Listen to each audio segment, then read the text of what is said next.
hidden among the mountains of central Pennsylvania, is one of the best preserved industrial railroads in the entire world.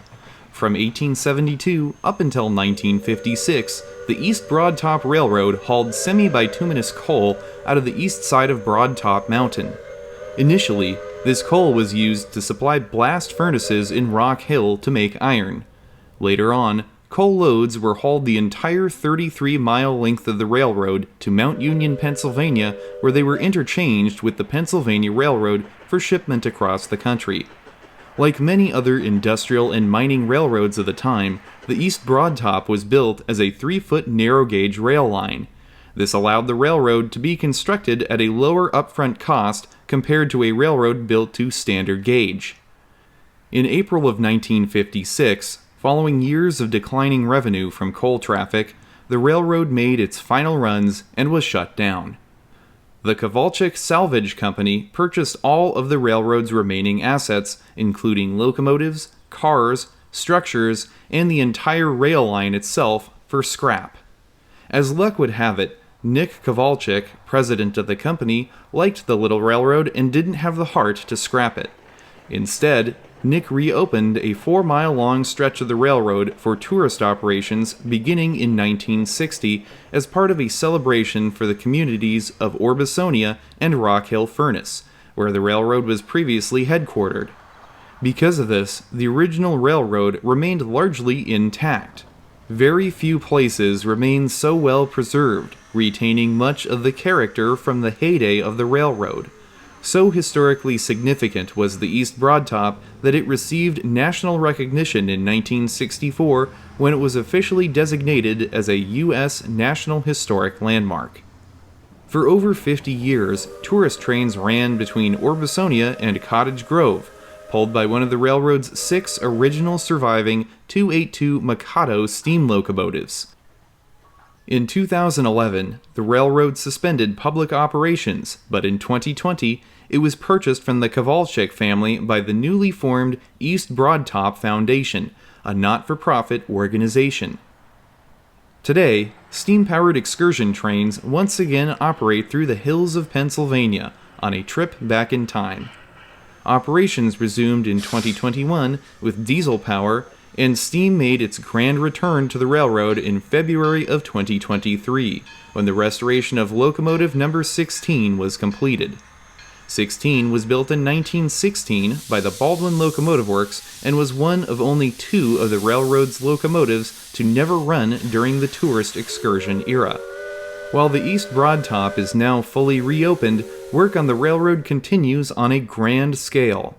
The East Broad Top Foundation has a goal of returning more locomotives to service and eventually hopes to reopen most of the original rail line, much of which remains intact but very overgrown from years of inactivity.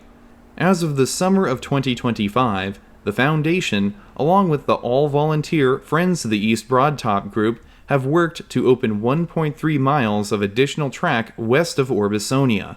Initial plans call for an extension to Saltillo in the near future and eventually as far as Robertsdale, which would create a 26-mile-long railroad.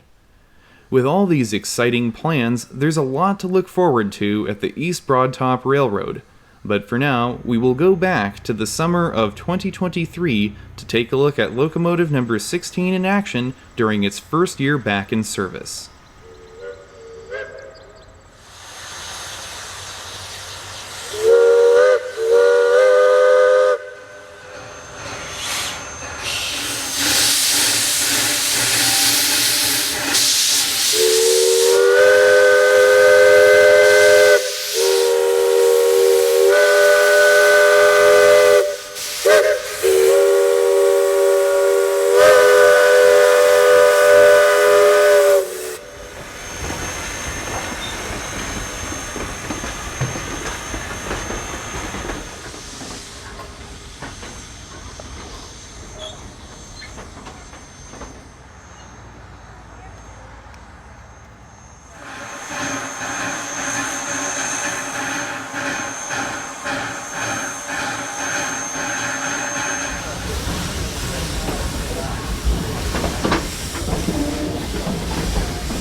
Thanks for joining me for this look at the East Broad Top Railroad.